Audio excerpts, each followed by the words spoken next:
నమస్తే. ఇన్నాళ్ళు నన్ను సపోర్ట్ చేస్తూ, ఎంకరేజ్ చేస్తూ మీ ప్రేమని నాకు అందిస్తున్న ప్రతి ఒక్కరికి కృతజ్ఞతలు.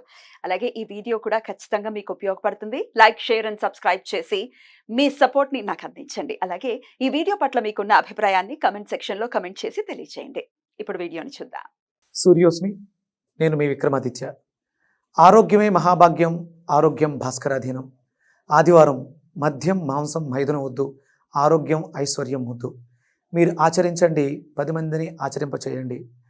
ఆచరించండి, ఆరోగ్యవంతులుగా ఉండండి. ఆచరించండి, ఐశ్వర్యవంతులు కండి. ఆచరించండి, ఆనందంగా జీవించండి. సూర్యోస్మి. జ్యోతిష్య శాస్త్రం ఒక అద్భుతం. వేదాంగమైన జ్యోతిష్య శాస్త్రం అనేటువంటిది మానవ జీవన గమనానికి ఒక వరం. జ్యోతిష్య శాస్త్రం నీ జీవితంలో వెలుగునింపే ఒక భాష. ఆ భాష నీకు అర్థమైతే ప్రకృతి నీతో మాట్లాడుతుంది. అస్ట్రాలజీ నేర్చుకోవాలి అనుకునే వారికి అద్భుత అవకాశం. మురళీధర శర్మ గారి అస్ట్రాలజీ క్లాసెస్ అతి త్వరలో మొదలు కాబోతున్నాయి. 100% జాబ్ గ్యారంటీ. వివరాల కొరకు సంప్రదించండి. నమస్తే, వెల్కమ్ టు అవర్ ఛానల్. నేను పద్మిని. ప్రస్తుతంతో పాటు ప్రముఖ ఆధ్యాత్మికవేత్త, సూర్యోపాసకులు, sun spiritual society founder Vikramaditya గారు ఉన్నారు. మాట్లాడదాం సార్. నమస్తే సార్. సూర్యోస్మి తల్లి. ఒక వివాహం అయిన తర్వాత ప్రతి స్త్రీ కూడా ఎదురు చూస్తుంటుంది, ఎప్పుడెప్పుడు తన కడుపు పండుతుందా అని చెప్పి. సో ఈ ప్రెగ్నెన్సీ గురించి రకరకాల ఇబ్బందులు ఫేస్ చేస్తున్నారు. ఈ మధ్య కాలంలో అయితే మరీను రకరకాల టెస్ట్లు, రకరకాల ఇబ్బందులు. మరి ఈ ప్రెగ్నెన్సీ చాలా సాఫీగా వెళ్ళాలి. ఆల్రెడీ ప్రెగ్నెంట్ అయ్యి ఉన్నవాళ్ళు సాఫీగా వెళ్ళాలి.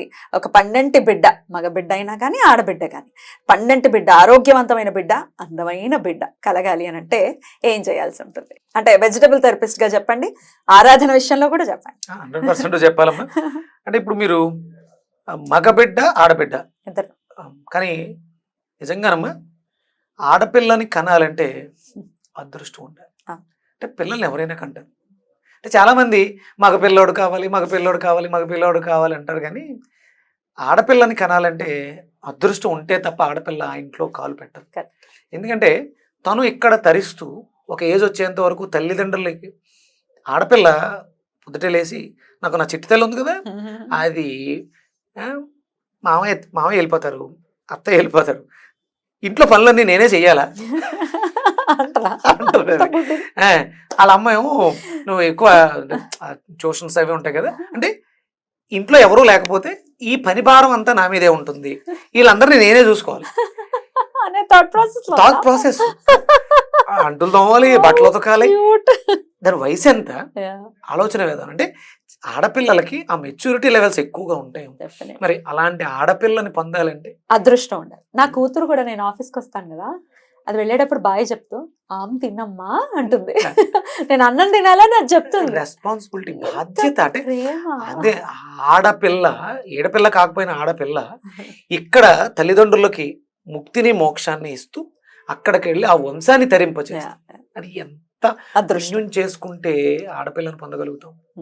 అది కాదు మగవాడు. ఇప్పుడు నేనే కోరుకుంటున్నాను అనుకోండి, ఫర్ ఎగ్జాంపుల్, ఒకవేళ మగపిల్లాడు కావాలి అని అంటే, నా భర్తకు ఉండేటటువంటి ఆ పితృ రుణాన్ని తీర్చుకోవడానికి నాకు మగపిల్లాడు కావాలి అనుకోవటం ధర్మబద్ధమైంది కదా.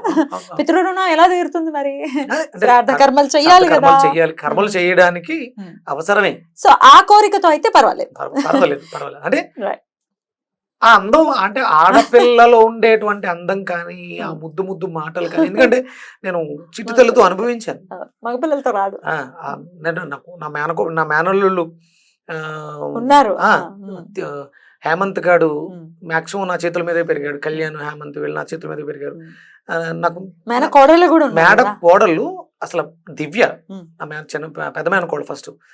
అది నేను ఒక నెల రోజులు, అది మా అక్క కన్న తర్వాత ఒక నెల రోజులు ఉన్నాం. తర్వాత సడన్గా మా పెద్దక్క హేమంత్ గారు పుట్టాడని చెప్పేసి గ్వాలియర్ తీసుకెళ్ళింది. ఇది నేను కనపట్టలేదని చెప్పేసి పాలు తాగడం మానేసి, ప్రేమ అంటే ఆ 1 month లో అది ఎంత ప్రేమ పెట్టుకుంది. ఇప్పటికీ ఆ ప్రేమ దానిలో అలాగే ఉంటుంది. మామయ్య అంటే ఇలా చెయ్యేస్తే చాలు దానికి ఆనంద బాష్పాలు వచ్చేస్తాయి. అంటే సొంతమైన సొంతక్క. అంటే నాకు నా మేనకోడళ్ళతోటి, ఆడపిల్లలతోటి, ఇప్పుడు ఇది కూడా, ఈ బుడ్డది నాకు మేనకోడలు, నా బావమరిది కూతురు. మేనకోడలు చిట్టి తల్లి. అంటే ఇంత పెద్ద దివ్య కొడుకుకి తాతను నేను, అది నన్ను తాత అని పిలుస్తాడు. అద్భుతమైనటువంటి మెమొరీస్ ఈ పిల్లలతోటి నాకు ఉన్నటువంటి మాధుర్యాలన్నీ కూడా. అంటే పిల్లలు పుట్టడం అనేది, పిల్లలు కనడం అనేది ఒక వరం. దీని విషయంలో చాలా మంది అబార్షన్లు చేంజ్ చేసుకోవడం, తొందరపాటు తనాలతో వాళ్ళు చాలా కోల్పోతాం. Very sad. అది లేని వాళ్ళకి తెలుస్తుంది ఆ ఆ బాధ బాధ ఏంటి ఏంటో అనేది. ఒకవేళ లేకుండా పోతే అప్పుడు తెలుస్తుంది దాని విలువ ఏంటో. దాని విలువ ఏంటో. డెఫినెట్ గా ఇట్లాంటి తప్పిదాలు చేయకూడదు. చేయొద్దు, దయచేసి ఆరోగ్యంగా ఉండండి. అంటే ఏ స్త్రీ కూడా దాని స్త్రీకంటూ ఒక ధర్మం ఉందమ్మా. Mm. ఆ శరీర ధర్మాన్ని అనుసరించి మాత్రమే మీరు తీసుకుంటున్నటువంటి ఆహారాలు ఉండాలి. Right. ఎందుకంటే మీరు ఒక బిడ్డకి, అది మగవాడు కావచ్చు ఆడది కావచ్చు, జన్మనిస్తున్నటువంటి పవిత్ర క్షేత్రం. క్షేత్రాలు రెండే, తీర్థక్షేత్రం పుణ్యక్షేత్రం, అలాగే స్త్రీకి ఉన్నటువంటి గర్భక్షేత్రం. అది చాలా పుణ్యమైనటువంటి స్థలం. తప్పిదాలు చేసి ఇబ్బందులు పెట్టి ఇబ్బందులు పడి మిమ్మల్ని మీరు కోల్పోవద్దు, ప్రపంచాన్ని నాశనం చేయొద్దు. Right sir. అయితే కడుపుతో ఉన్న వాళ్ళకి రకరకాల భయాలు ఉంటాయి. ఒక్కొక్కసారి కొంచెం సెన్సిటివ్ ప్రెగ్నెన్సీ అయితే కనుక, నేను ట్రైన్ అయిన అప్పుడు నాకు కూడా ఎక్స్పీరియన్స్ ఉంది. రకరకాల కళలు వచ్చేవి నాకు, అంటే బ్లీడ్ అవుతున్నట్టు ఇట్లా రకరకాలు. తర్వాత డాక్టర్ని అడిగితే you very protective, end of the day నీ మైండ్ చాలా ప్రొటెక్టివ్ గా ఉంది కాబట్టి అట్లాంటివి వస్తున్నాయి, డోంట్ వరీ, ఇట్స్ ఓకే అని అనేవారు. సో అసలు ఇట్లా భయంగా ఉంటాయో, పిల్లలు ఎలా పెరుగుతారో వాళ్ళకు కూడా భయం, పిరికితనం ఉంటుందేమో అన్న భయం ఉంటుంది. ఇట్లా రకరకాల బ్లూ ప్రింట్ అలా ఏమైనా వెళ్తుందేమో. ఫుడ్ విషయంలో, ఆలోచనల విషయంలో, ఆరాధన విషయంలో ఎలా ఉండాలి, ఏం చెయ్యాలి? 100% మీరు ఏదైతే తింటున్నారో, అంటే ఎప్పుడైతే నెల తప్పాము అని తెలిసిందో అక్కడ నుంచి ఇంట్లో రిస్ట్రిక్షన్స్ మొదలవుతాయి. అవును. పూర్వం పెట్టేవారు. అవును. ఆహారం అలవాట్లన్నీ కూడా అమ్మమ్మలు నాన్నమ్మల చేతుల్లో ఉండేవి. ఇప్పుడు అమ్మమ్మలు నాన్నమ్మలు లేరు, మన చేతుల్లో సెల్ ఫోన్స్ ఉన్నాయి. ఆర్డర్ పెట్టుకుంటే స్విగ్గీలో కొడితే ఫుడ్ వస్తుంది. ఇవి మీరు అన్నట్టు బ్యాడ్ డ్రీమ్స్. లోపల అంటే ఆ సెన్సిటివ్ బెర్త్ ఎందుకు వచ్చింది, మీరు బెడ్ రెస్ట్ తీసుకోవాలి అనే ఆ స్థితి ఎందుకు వచ్చింది మీకు అంటే, మీరు తీసుకున్నటువంటి ఆహారం మీ గర్భసంచిని, మీ క్షేత్రాన్ని పాడు చేసింది. అందుకని ఎప్పుడైతే అంటే ఒక స్త్రీ మెచ్యూర్ అయి రెడీగా ఉందో, ఆ ఓవ్యులేషన్ అనేది స్టార్ట్ అయిందో, సైకిల్స్ మొదలయ్యో, అక్కడ నుంచి మీ ఆహార విషయాల్లో మార్పులు రావాలి. మీకు కంపల్సరీ హార్మోనల్ ఇంబ్యాలెన్స్, నువ్వులు అవసరం, పపాయ అవసరం, పైనాపిల్ అవసరం. ఇవన్నీ కూడా మీకు రెగ్యులర్ డైట్లో ఇవి ఉండాలి. అలాగే మీకు చూడండి, ప్రెగ్నెంట్ అయిన తర్వాత ఫోలిక్ యాసిడ్ ఇస్తారు. పూర్వం ఇన్ని రకాల మందులు లేవు. మనకి గోంగూర బాగా తీసుకునేవారు ఐరన్ కోసం. ఇప్పుడు అసలు పులుపు జోలికి వెళ్ళొద్దు అంటారు, ఎందుకంటే ఎసిడిక్. ఎందుకంటే మనం తీసుకునే ఫుడ్ ఎసిడిక్ నేచర్ ఫుడ్ తీసుకుంటున్నాం. మళ్ళీ ఇవి యాడ్ అవడం వల్ల అవి ఇంకొంచెం పెరిగే అవకాశం ఉంది, అబార్షన్లు అయిపోయే అవకాశం కూడా. అందుకని ఏంటంటే అమంగళం ప్రతిగతం అవ్వక, ఎందుకంటే మనం తీసుకునే ఆహారం మనల్ని పాడు చేస్తుంది. అందుకని చాలా జాగ్రత్తగా ఫ్రూట్స్, వెజిటేబుల్స్, రా ఫార్మ్స్ 80% ఫ్రూట్స్ వెజిటేబుల్స్ ఉండాలి, 20% కుక్డ్ ఉండాలి. అందుకని చాలా జాగ్రత్తగా ఉండండి. ప్రతిదీ సీజనల్ ఫ్రూట్స్ మీద ఎక్కువ దృష్టి పెట్టండి. సీజనల్ అన్ని తినాలి 100%. మీ గర్భంలో ప్రవేశించడానికి ముందు, అంటే సంవత్సరం సైకిల్ తిరుగుద్దమ్మా, సంవత్సరము సైకిల్ తిరుగుద్ది ఒక బేబీ జన్మ తీసుకోవడానికి. కానీ మీ 9 months మరి మిగతా 3 నెలలు ఏమైపోయింది, ఎక్కడుంది? అంటే పురుషుడి యొక్క స్టమక్ లో ఆ 3 నెలలు గడిపి వీర్యం రూపంలో, అంటే అక్కడ ఆల్రెడీ ఫిక్స్ కొన్ని వేల వీర్య కణాలు ఉన్నా కానీ ఒకటి మాత్రమే లోపల 3 నెలలు గడిపింది. ఆ 3 నెలలు గడిపిన శక్తి, తండ్రి శక్తిని పుచ్చుకుని మాత్రమే గర్భసంచిలో ప్రవేశించింది. అది మిగతా 9 నెలలు అక్కడ కలిపి సంవత్సరం పూర్తి చేసుకుంది. అంటే ఇంత అద్భుతమైనటువంటి ప్రక్రియ భగవంతుడు ఎలా దాన్ని డిజైన్ చేశారు. మరి ఇంత అద్భుతమైనటువంటి బిడ్డనిస్తున్నప్పుడు ఎలాంటి బిడ్డనివ్వాలి, ఎలాంటి ఆహారం తీసుకోవాలి? ప్రోటీన్ సరిపోవట్లేదు, మాంసం తినండి, ఇది చాలా తప్పు. అలాగే మంచి ఆహారం ఎంతైతే ముఖ్యమో, లోపల ఉన్నటువంటి బిడ్డకి విజ్ఞానం కూడా అంతే అవసరం. అందుకనే మనకి చాగంటి కోటేశ్వరరావు గారు ప్రవచనాలు వినండి.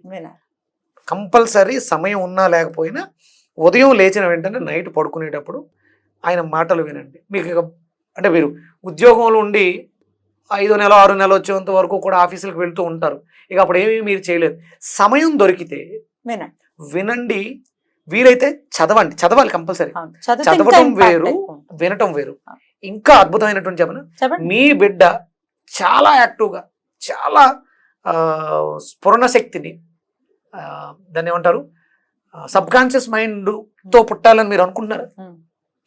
మీ బిడ్డ అనుకుంటాం, ఏ తల్లైనా అనుకుంటాం. మీరు ఏదైతే విన్నారో దాన్ని చదవండి, ఏదైతే చదివారో దాన్ని రాయండి. ఒక రామాయణాన్ని తీసుకోండి, లేకపోతే రామాయణాన్ని తీసుకోండి, ఒక అధ్యాయం చదివారు, మీరు ఏదైతే చదివేస్తున్నారో చదువుతూ రాయండి. ఉమ్. చదివిన దాన్ని రాయండి. ఫుల్ మెమరీలో అలా ముద్ర అసలు వేసేస్తుంది. ప్రతి వర్డు కూడా ఉమ్. మీ బిడ్డకి వెళ్ళిపోతుంది. మీరు సబ్ కాన్షియస్లోకి వెళ్తారు, మీ అద్భుతమైనటువంటి జీవితం బాగుంటుంది, మీరు ఉజ్వలమైనటువంటి భవిష్యత్తు ఉన్న బిడ్డకి జన్మనిస్తారు. పూర్వం అంటే ఇంతకు ముందు చాలా సింపుల్గా ఆకలింపు చేసుకునేవారు దేన్నైనా సరే, ఇప్పుడు కూడా చేసుకుంటున్నారు హైపర్ యాక్టివ్గా. ఆర్టిజం పిల్లలు ఎక్కువ పుడుతున్నారు. కానీ ఎందుకు మనం ముందు ఈ 9 నెలలు జాగ్రత్త తీసుకుంటే జీవిత కాలం కదా. నాకు మనకి అమెరికా నుంచి చాలా మంది ఈ ఆర్టిజంతో వాడే వాళ్ళు ఫోన్లు చేస్తున్నారు. ఇప్పుడు ఏం చేయాలి? ఇప్పుడు ఏం చేసి ఆకులు కాలిన తర్వాత, చేతులు కాలిన తర్వాత ఆకులు పట్టుకుని లాభమే ఉంది. ముందు జాగ్రత్త. తల్లులు అయ్యే వరం అందరికీ ఇవ్వలేదు భగవంతుడు. మీకు ఆ వరం మీకు ఉంది, మీరు ప్రెగ్నెంట్ అయ్యారంటే ఆ వరాన్ని మీరు పొందారు కాబట్టి చాలా జాగ్రత్తగా ఆహారం మీద ఎక్కువ దృష్టి పెట్టకండి. సాత్వికమైన అంటే ఆహారం, ఫ్రూట్స్ వెజిటబుల్స్ బాగా తీసుకోండి. అది తేలికగా జీర్ణం అయ్యేది ఉండి అది త్వరగా శక్తిగా మారి మీ బిడ్డకు వెళ్ళేలా చూసుకోండి.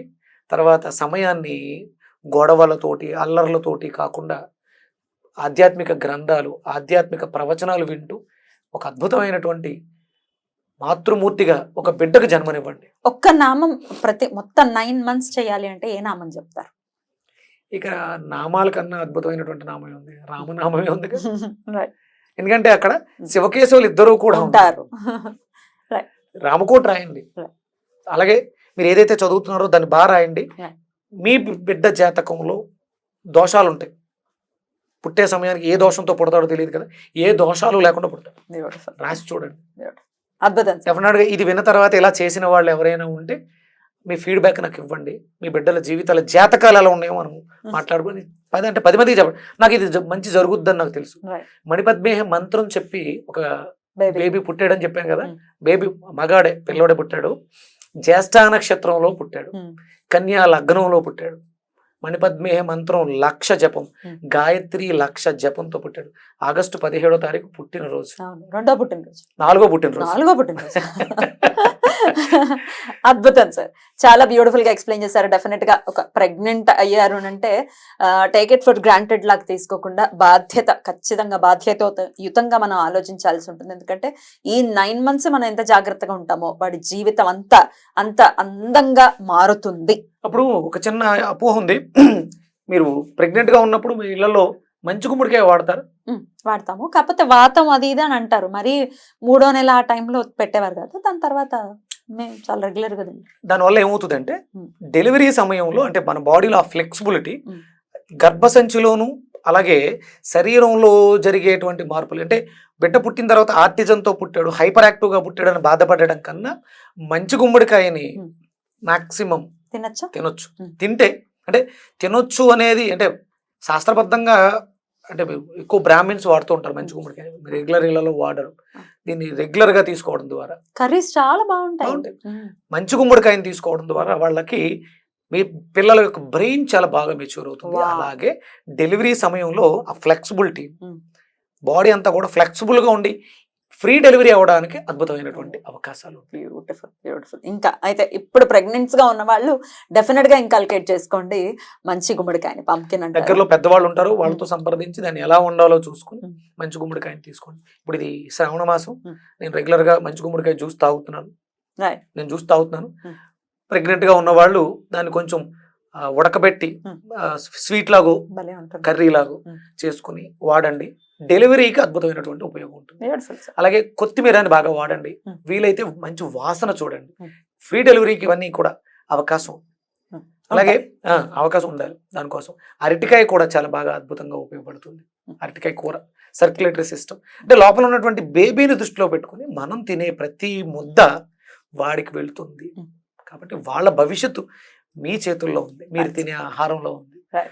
చేత్తో నీళ్లు పట్టుకుని సన్నో దేవీ రభిష్టాయ ఆపో భవంతు పేతయే సన్నో రభి స్రవంతు నః, అంటే ఈ తాగే నీరు మీకు ఆరోగ్యాన్ని ఆయుష్ని ఇవ్వాలని అనుకోండి.